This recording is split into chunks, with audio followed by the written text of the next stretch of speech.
말씀이 순식간에 끝나듯이 오늘 설교도 순식간에 끝날 수 있습니다. 정신 차리고 들으셔야 됩니다. 오늘 그 영을 따라서라는 제목으로 함께 말씀을 나눌 텐데요. 여러분, 로마서에 지금 8장에 그러므로 이렇게 되죠. 12장에 또 그러므로 이렇게 나옵니다. 앞의 내용을 정리하는 겁니다. 우리가 이때까지 우리의 실존에 대해서 한번 살펴봤습니다. 우리 실존이 어떻습니까? 우리는 지금 죄와 씨름하고 있지만 안타깝게도 또 원치 않는 것들을, 내가 원하는 게 아니라 원치 않은 것들을 또 하고 있죠. 그러나 달라진 게 있습니다. 죄를 혐오하기에 이르렀고 또 죄를 즐기거나 최소한 이 죄에 대해서는 어떤 의식이 생겼고 변화가 일어나기 시작했다. 여기에 대해서 동의가 되면 좋겠습니다. 그래서 이제 팀 켈러 목사님이라고 유명한 분이 계신데, 이분이 어떻게 표현을 했냐면, 여전히 죄와 씨름하면서도 동시에 죄를 혐오한다는 것이 그리스도인의 실존이다, 이렇게 표현을 했습니다. 와닿지 않나요?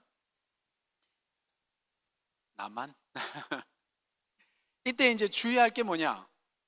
우리가 요런 상태에서 주의할 게 뭐냐 하면, 어쩔 수 없이 죄를 지어도 된다 라든가, 아니면 죄를 더 이상 고민할 필요가 없는 상태다. 이 두 가지가 다 이 극단에 치우쳐 있는 그런 표현이라는 거죠.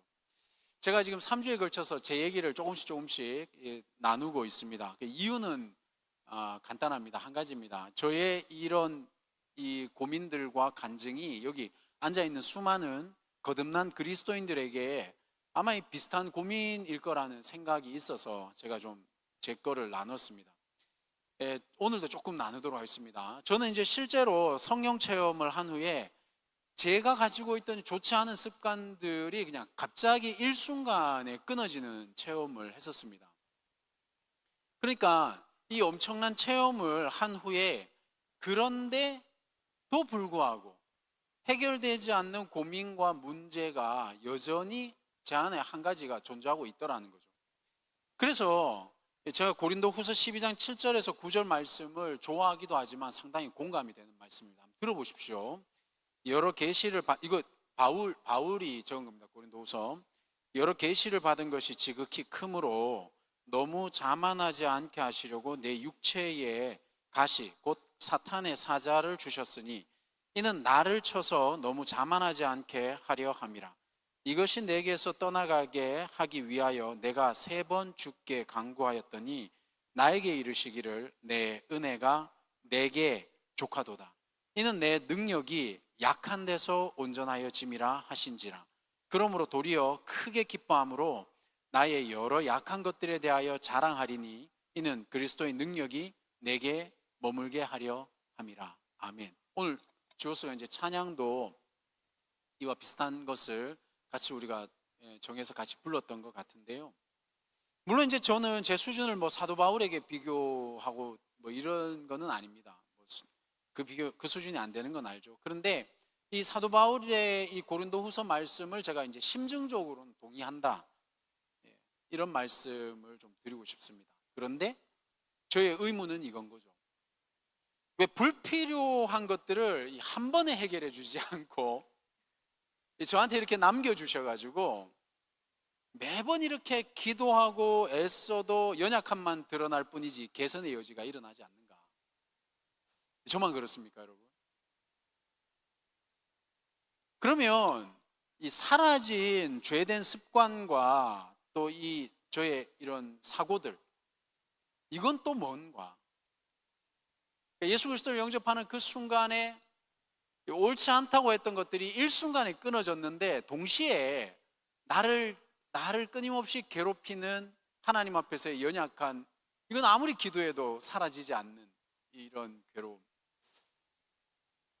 여러분, 이런 고민과 고뇌의 시간이 오늘 나누게 될 이 본문의 중요한 요점입니다. 그래서 제가 결론적으로 깨달은 게 뭐냐면, 혹은 이 죄된 나의 본성에 어떤 힘이 존재하고 있고, 그리고 공격이 있다라는 사실인 거죠. 그래서 있잖아요, 저는 요즘엔 MBTI입니까? 저희 때는 디스크고 기질 테스트고 여러 가지가 있는데, 저는 기본적으로 믿는 것은 뭐냐?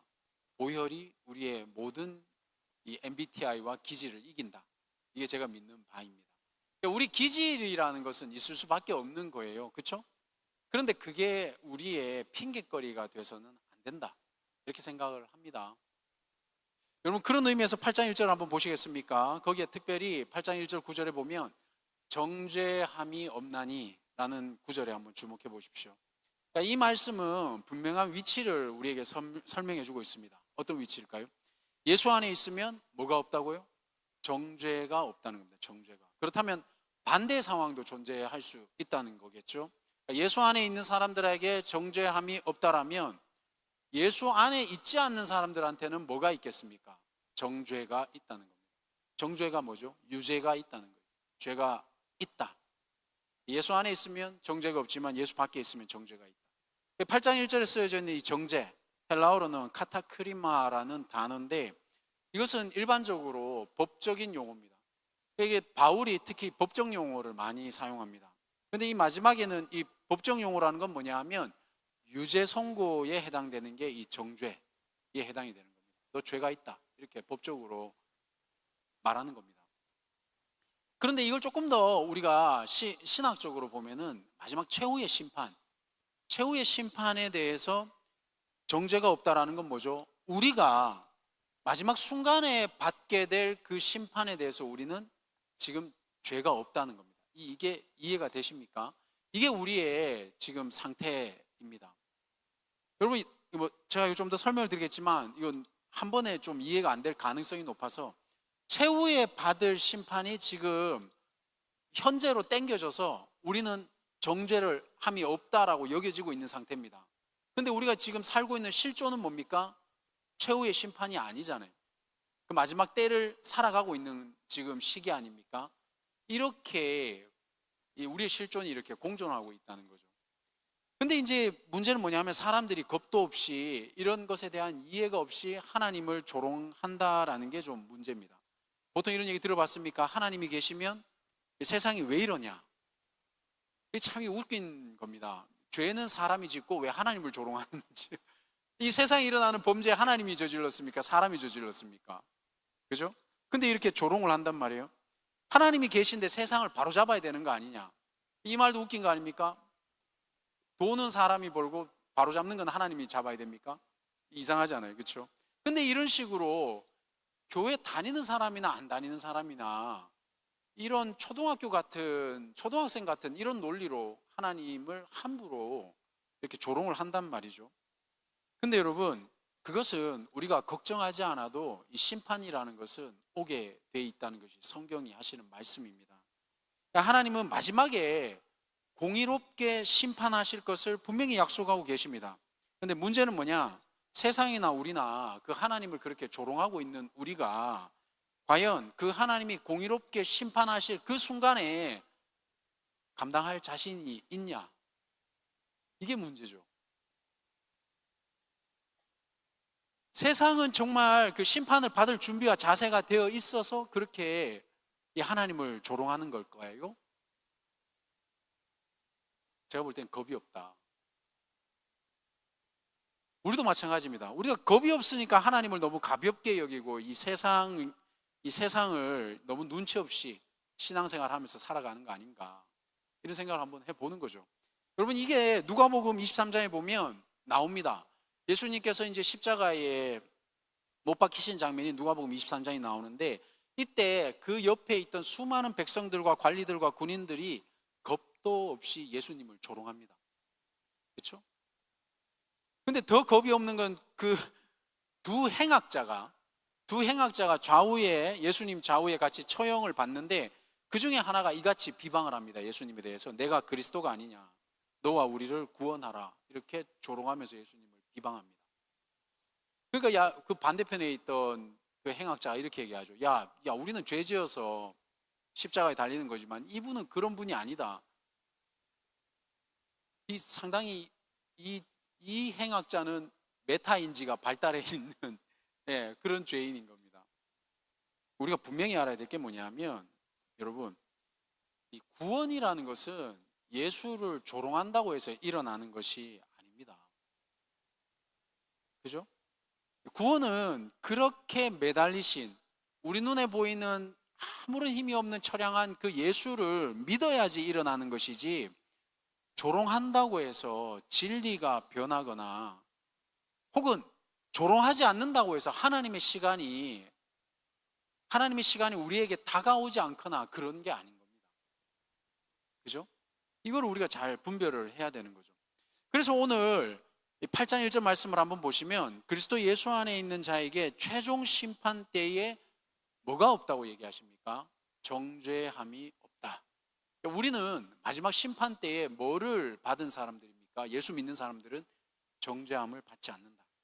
그래서 이 시간 우리가 여러분들에게 부탁드리는 게 뭐냐 하면, 이 내용을 글자 그대로 받아들여야 되는 믿음이 필요합니다. 조금 전에 저의 사례처럼 많은 그리스도인들이 이 부분을 좀 힘들어하는 것 같아요. 그러니까 잠시 정죄함이 없다가 다시 우리가 실수하고 죄를 짓지 않습니까? 그러면 회개하죠. 그때 마음에 깨릿직한 이런 기분이 사라지지 않으면 우리는 어떤 상태가 됩니까? 내 구원이 마치 문제가 있는 것 같은 그런 상태에 혹시 처해 보신 적은 없습니까? 그러면 이게 구원이라는 것이 나의 이런 심정이나 나의 기분에 따라서 왔다 갔다 하게 되는 거죠. 불완전하게 되는 거죠. 여러분은 어떻습니까? 근데 오히려 있잖아요, 이단들은 이 은혜, 방금 제가 문자적으로 글자적으로 그대로 받아들이자고 했던 것, 우리가 마지막 때에 심판이 정죄함이 없다라고 표현했던 그것, 이단들은 오히려 이걸 갖다가 그대로 받아들인단 말이에요. 그러니까 어떤 단체들은 오히려 거짓말을 해도 양심에 가책이 없잖아요. 어떤 사람들은 끊임없이 남들을 이렇게 어렵게 만들지만 전혀 그 사람들은 신앙에 문제가 없죠. 은혜라는 이름으로. 그렇지 않습니까? 근데 오히려 우리가 예수 안에 있는 순간은 더 이상 남겨진 정죄가 없다라는 이 말씀을 마음으로 분명하게 이해하고 여러분 믿어야 되는 겁니다. 예수 안에 있는 사람들이 오히려 이 믿음이 흔들리지 않아야 된다는 겁니다. 우리의 컨디션에 따라서 흔들리는 것이 아니라. 그렇다면 우리가 정죄받을 상황에 처할 때마다 어떻게 해야 되겠습니까? 그리스도께서 이루신 그 일을 굳건하게 붙들어야 된다는 거죠. 그러니까 나의 컨디션을 보는 게 아니라 그리스도께서 이루신 그 일을 붙들어야 된다. 그러니까 성도가 당해야 될 그 정죄가 이미 예수께서 그 십자가에서 이미 당하셨다. 그 죄가 예수에게 이미 내려졌다. 그래서 로마서 6장 23절에 보면 뭐라고 얘기했습니까? 죄의 삭은 사망이라고 그랬잖아요. 그래서 이 죽음이 십자가에 달리신 메시아에게, 실은 그 죽음이 우리한테 와야 되는데 그 메시아에게 죽음이 덮여진 거죠. 그러면 이제 우리가 해야 될 일은 뭐겠습니까? 이것을 믿고 예수 그리스도 안에 있는 자가 되는 것, 이게 하나님께서 우리에게 원하시는 겁니다. 그러니까 뭐라고 표현하죠? 어떻게 우리가 그리스도가 있습니까? 양심이 있지. 그게 아니라니까. 이게 교만이라는 겁니다. 오히려 예수께서 이루신 일을 믿는 게 겸손한 것이지, 사람이 양심이 있지 어떻게 내가 죄 지었는데 뭐 예수께서 그 이루신 일을 어떻게 미안해서 어떻게 믿습니까? 그건 교만이라는 거예요. 이미 주님이 우리를 위해서 죽으셨는데 전 지옥 갈 것 같다. 이 교만이라니까. 이렇게 정죄함을 벗어버리면 우리에게 어떤 일이 일어나겠습니까? 그 다음에 넘어가는 단계가 바로 거룩한 삶과 율법에 대해서 이제 자유함을 얻게 되는 겁니다. 여러분, 저는 개인적으로 이 부분이 상당히 어색하고 잘 되지 않습니다. 여기 혹시 저처럼 기질이 우울 담즙질이 있습니까? 완벽주의 뭐 이런 사람들. 그러니까 이게 완벽주의가 있잖아요. 실력이 되고 완벽주의면 덜 피곤한데, 저처럼 이게 실력이 안 되는데 완벽주의잖아요. 이거 참, 이게 먹고 살기도 힘들고. 예, 우리 또 사모가 격하게 고개를 끄덕거립니다. 그래서 이게 잘 안 된단 말이에요. 근데 정죄함을 벗어버리면, 이 벗어버린 율법, 다시 표현해요. 정죄함을 벗어버린 율법은 그 다음 어떤 단계로 넘어가냐면 사랑과 감사의 관계로 승화가 되는 겁니다. 다시 잘 이해가 안 됐기 때문에 제가 다시 한번 말씀드립니다. 율법 속에 이게 우리가 얽매여 있지 않습니까? 그러면 우리는 정죄라는 것에 많이 신경을 쓰고 살아가잖아요. 근데 이 다음 단계로 넘어가게 되면 어떻게 되냐면 관계로 승화가 되는 거죠. 관계. 근데 그 관계가 뭐냐면 우리가 알고 있는 그런 관계 말고요. 이익 관계 말고요. 예? 우리 특히 지금 우리가 배운 관계들은 대부분 내가 요런 사람들은 요렇게 해가지고 내 이익에 맞게끔 조절해야지 뭐 이런 거 많이 발달해 있잖아요. 우리는. 그렇죠? 나한테 이렇게 덤비는 놈을 이렇게 갖다 들이받아야지 이게 뭐 해결이 되지 뭐 이런 거 기술 많이 발달되어 있지 않습니까? 그런 게 관계가 아니죠. 여러분 그런 사람 있으면 좀 회개하셔야 됩니다. 그게 아니라 사랑과 감사의 관계로 우리가 승화되는 것, 이거를 느끼셔야 되는 겁니다. 그러면 그렇게 되면 두려움과 의무감에 찬 그런 거룩한 삶이 아니라 은혜 안에서 하나님의 사랑과 감사로 반응하는 그런 관계로 우리가 넘어갈 수 있어야 되는 거죠. 제가 이제 지난주에 뭐 이 설교를 하려고 그랬는지 모르겠지만 개인적으로 아주 끔찍한 일주일을 보냈습니다. 실수를 아주 막 연달아서 제가 너무 계속 실수하다 보니까 정신을 못 차리겠던데, 오죽했으면 이제 저하고 같이 살고 있는 우리 아내가 저를 보고 이제 막 웃었습니다. 왜냐하면 결혼해가지고 이제 그런 모습을 이제 처음 봤거든요. 아주 정신을 못 차렸습니다. 근데 이제 제가 이 실수를 통해서 뭘 배웠느냐 하면 여유를 배웠죠. 사랑하는 동역자들의 어떤 관대함을 또 보기도 했고요. 그리고 오히려 또 실수를 통해서 하나님의 뜻을 묻게 되고 또 이 실수를 통해서 저를 돌아보게 되고 또 타인에 대해서 생각해 보게 되는 그런 시간도 좀 가지게 됐던 겁니다. 이 정죄함이 없는 상태가 바로 이렇게 요런 상태와 좀 비슷해지게 되는 겁니다. 그죠? 우리가 한때 10년 전에 보면 이런 게 유행했어요. 뭐 완벽하게 하나님 앞에 예배를 드려야 된다. 뭐 이런 거 있었잖아요. 그렇죠? 그래가지고 막 찬양팀 틀리면 안 된다. 막 이런 거. 그래서 막 멋지게 찬양 드리고 난 다음에 예배 시작하면 밖에 나가고. 그죠? 뭐 우리는 하나님 앞에 완벽해야 된다. 그런 게 은혜가 아닙니다, 여러분. 이 교회가 회사가 아니잖아요. 그죠? 그런 게 은혜가 아니란 말이에요. 특히 이게 엔지니어들에게 이런 은혜가 필요하지만 실은 우리의 관계들에게도 이런 은혜가 필요합니다. 정죄함이 없어야 되는데 이게 수준 있는 얘기라는 것을 제가 살아가면서 더 많이 느끼게 되는 거죠. 우리는 오히려 최후 심판을 예수가 받으셨기 때문에 지금은 죄를 짓는 연약함 속에서 혹은 죄의 세력들과의 싸움 속에서 이렇게 연약한 우리를 구원하신 하나님의 사랑과 감사가 더 커지고 있는지 한번 살펴봐야 돼요. 그리고 그 힘으로, 그러니까 그 힘으로, 즉 나의 힘이 아니라 하나님의 힘으로 우리의 삶 속에 사랑과 감사가 더 넘쳐나야 된다. 이게 율법이 다음 단계로 넘어가야 되는 거죠. 그러니까 이제는 법의 문제가 아니라 사랑과 감사가 있는 관계의 문제로 예수 믿는 사람들은 넘어가야 되는 겁니다. 그래서 우리는 법적 처벌이 능사라고 생각하잖아요. 그렇죠? 그런데 실제로는 법적 처벌이라는 것은 최소한인 겁니다. 이게 가장 쉬운 거죠. 예를 들어서 여기 연인 관계가 있다고 한번 가정을 해봅시다. 근데 그 중에 한 명이 양다리를 걸쳤습니다. 그럼 제가 이제 질문을 하겠습니다. 이거 법적으로 처벌할 수 있습니까? 너는 양다리니까 넌 10년이야. 뭐 이런 거 되나 이게? 이건 법적인 문제가 아니에요. 이거는 관계의 문제잖아요. 사랑의 문제 아닙니까? 그리고 이건 사람에 관한 문제죠. 인격의 문제고 수준의 문제잖아요. 그죠? 하나님께서 우리를 구원하신 것은 우리가 수준이 돼서 구원해 준 게 아니라 내가 너와 관계를 맺기 위해서 구원해 주셨기 때문에 이제 그런 관계에 맞는 사람으로 우리가 변해가는 겁니다. 그렇죠?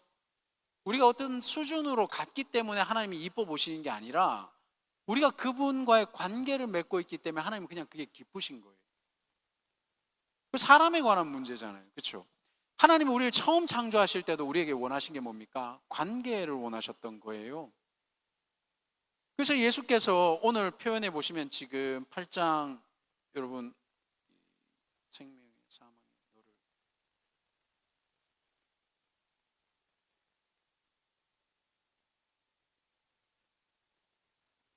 네.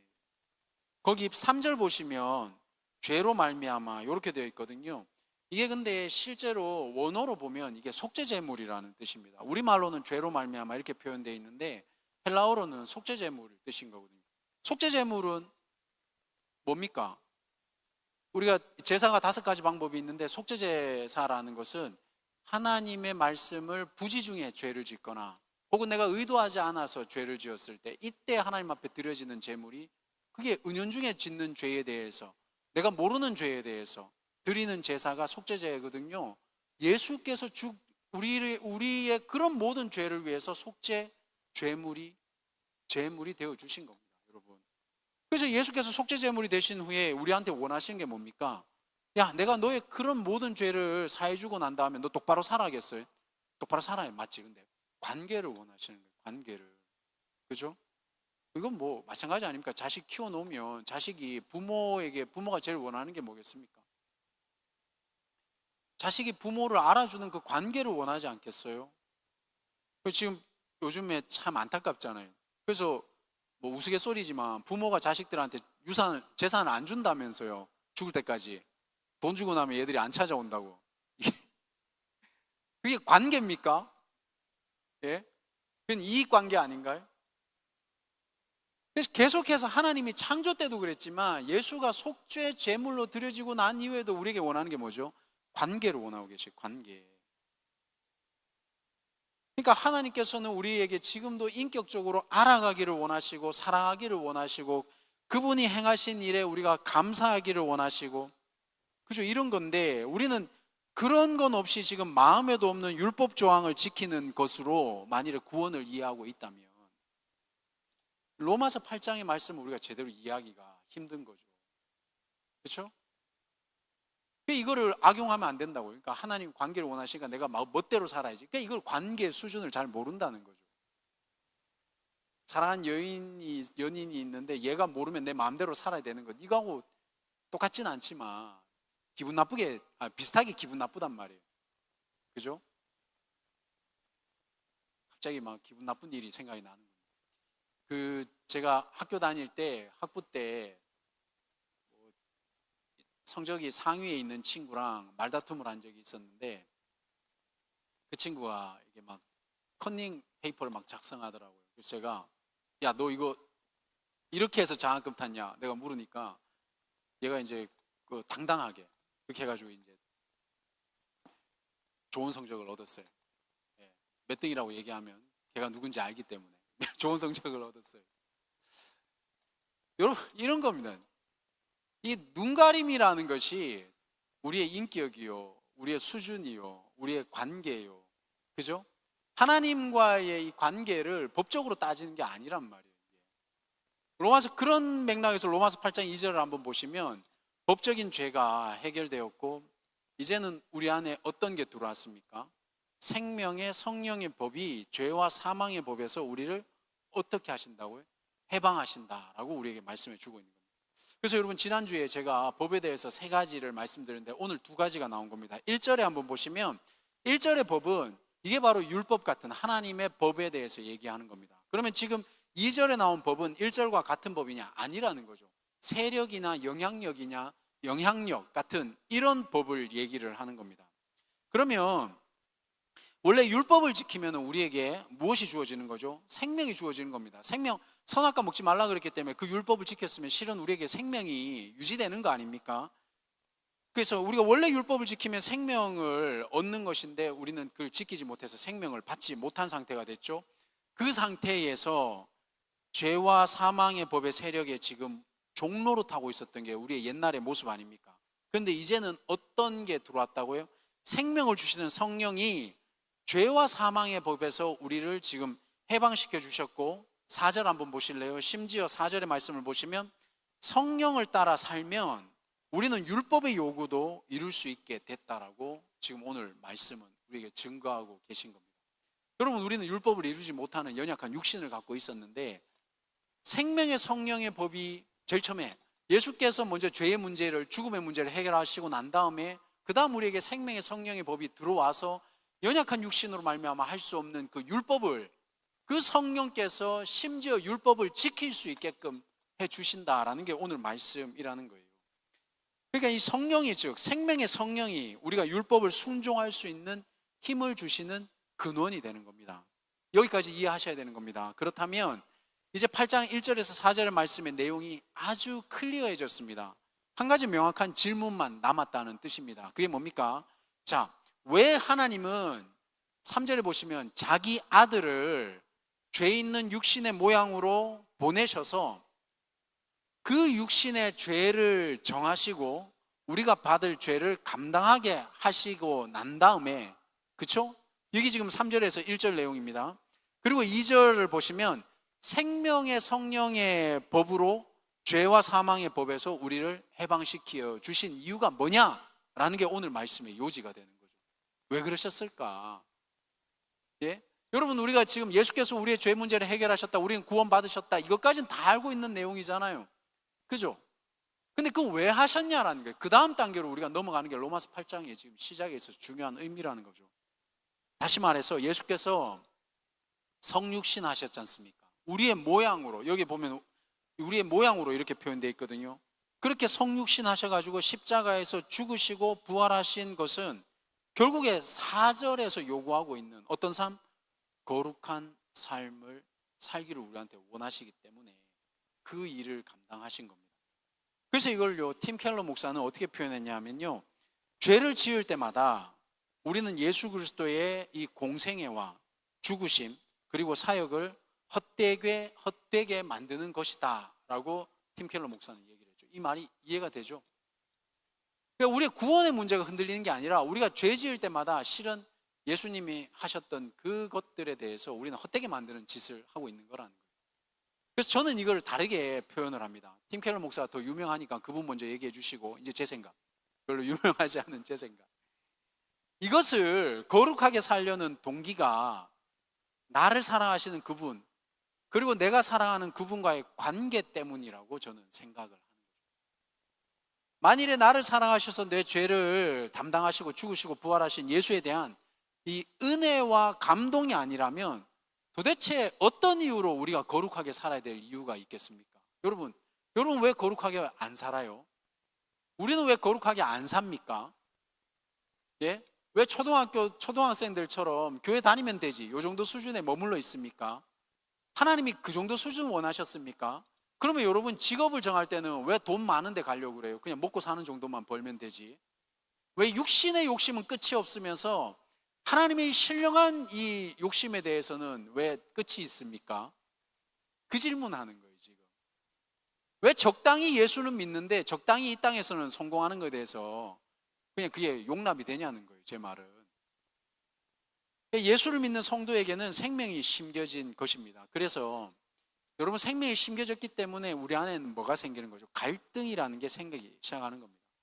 생명의 성령의 법이 이제 우리 안에서 어떤 일이, 죄와 사망의 법과 싸우고 있기 때문에 이걸 투쟁이라고 표현하는 것이고 갈등이라고 우리는 표현을 할 수가 있어요. 그래서 우리가 괴로운 겁니다. 살아있기 때문에. 죽어있는 사람은 괴롭지도 않아요. 그런데 영적인 원리는요, 우리의 생각을 뛰어넘습니다. 왜냐하면 우리가 순종하면 할수록, 제가 지난주에 말씀드렸죠, 거룩하려고 하면 할수록 더 깊은 수준의 것을 우리한테 요구하기 때문에 실제로 그냥 괴로운 게 아니라 다른 의미의 괴로움을 우리한테 요구하시게 된다는 거예요. 그게 디모데후서 3장 12절 말씀에 보면 이렇게 되어 있습니다. 무릇 그리스도 예수 안에서 경건하게 살고자 하는 자는 핍박을 받으리라. 여러분, 우리가 경건할수록 핍박을 받을 수밖에 없다는 거예요. 율법을 온전하게 알면 알수록 우리는 거룩의 도전을 받을 수밖에 없는 거예요. 정상이죠. 그런데 베드로후서 2장 22절에서는 이렇게 말씀하십니다. 참된 속담에 이르기를 개가 그 토하였던 것에 돌아가고 돼지가 씻었다가 그 더러운 구덩이에 도로 누웠다 하는 말이 그들에게, 여기서 그들은 거짓 선지자들을 얘기하는 겁니다.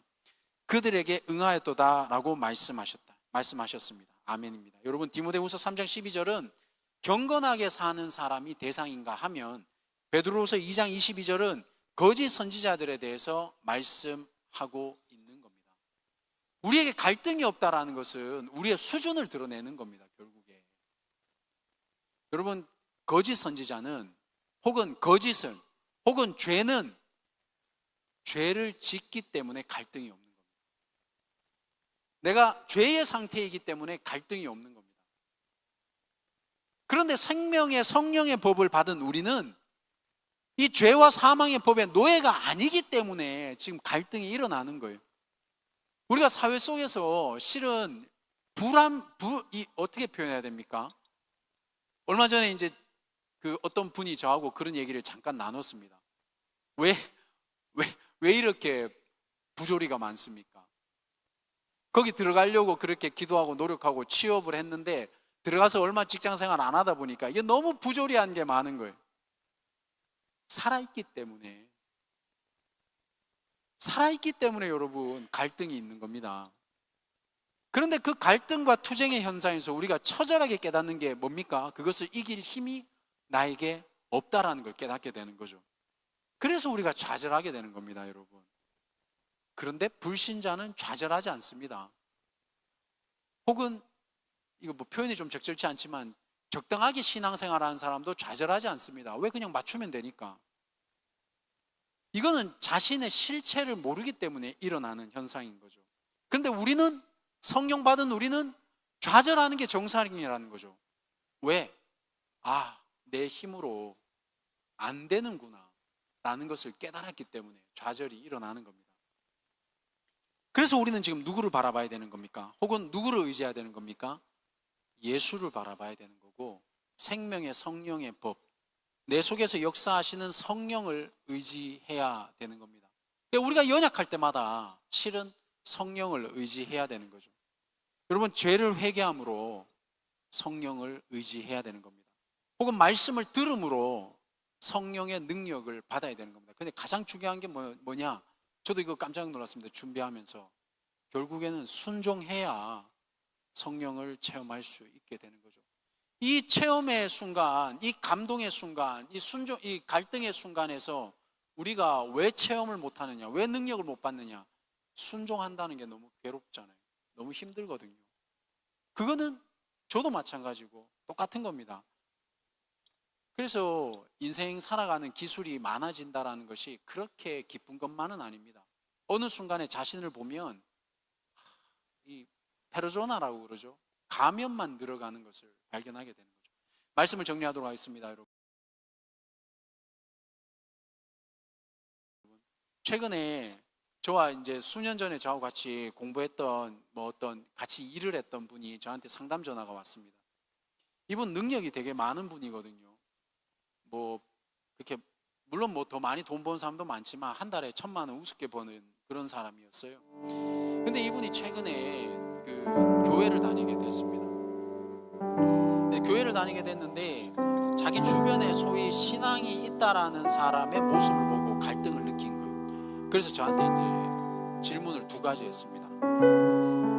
목사님, 어떻게 돈을 벌어야 정당합니까? 이게 첫 번째 질문이에요. 요지는. 2번째, 그러면 목사님은 왜 그렇게 돈을 벌지 않습니까? 제가 이제 이 직종을 말해줄 수 있는데, 이 직종을 하고 있는 사람들이 교회 안에 상당히 많습니다. 특히 수도권에 교회 다니는 사람들은 이런 일 하는 사람 되게 많거든요. 이제 돈이면 다 해결되는 세상이니까. 그래서 제가 그 직종을 직접적으로 얘기하지 않는 겁니다. 말할 수 있습니다만 안 하겠습니다. 저한테 묻는 거죠. 근데 지금 저한테 이 고민을 상담했던 이분은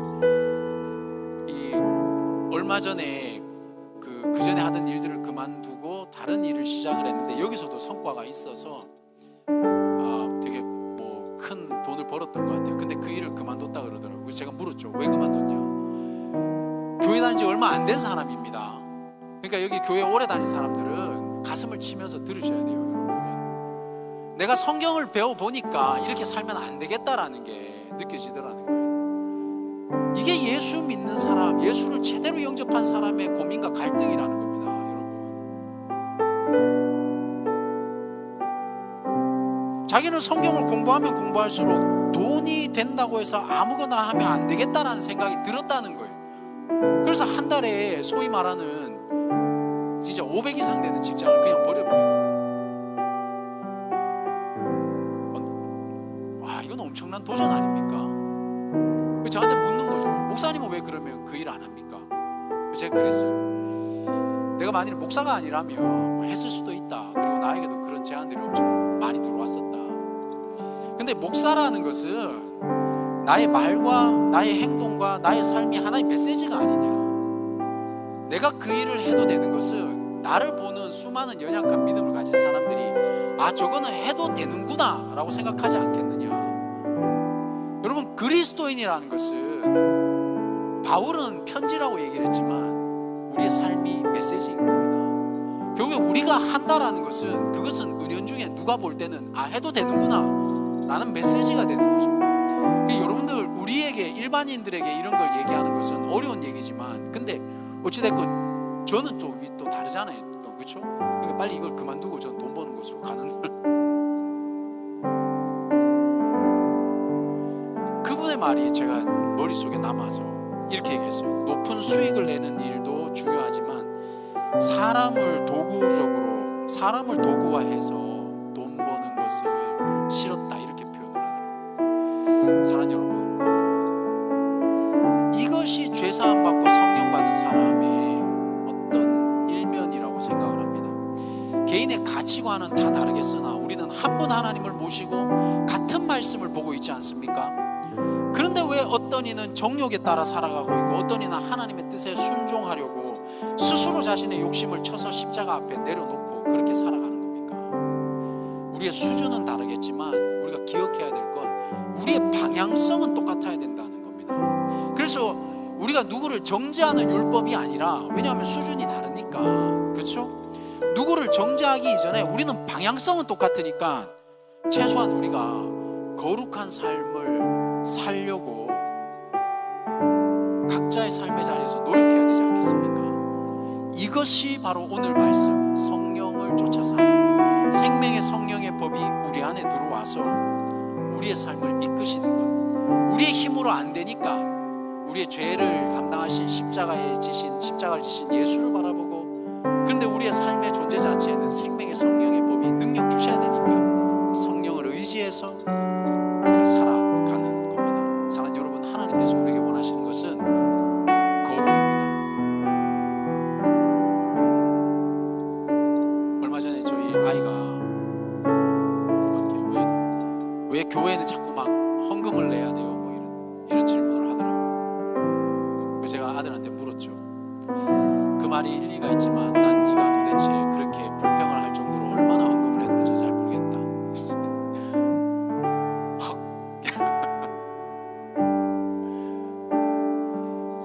여러분, 우리가 하나님 앞에 거룩하기 위해서 도대체 뭘 드렸습니까? 그죠? 우리가 누군가에게 거룩을 요구하기 이전에 우리는 도대체 뭘 했습니까? 우리가 여디디아 공동체에 어떤 것을 요구하기 이전에 우리는 도대체 어떤 수준입니까? 이게 오늘 로마서 말씀이 우리에게 던지는 도전입니다. 저와 여러분 함께 그 거룩한 삶을 사모하면서 살아가면 좋겠습니다. 한 주간 승리하시고요, 캠프를 사모하면서 좀 준비해 주시기 부탁드립니다.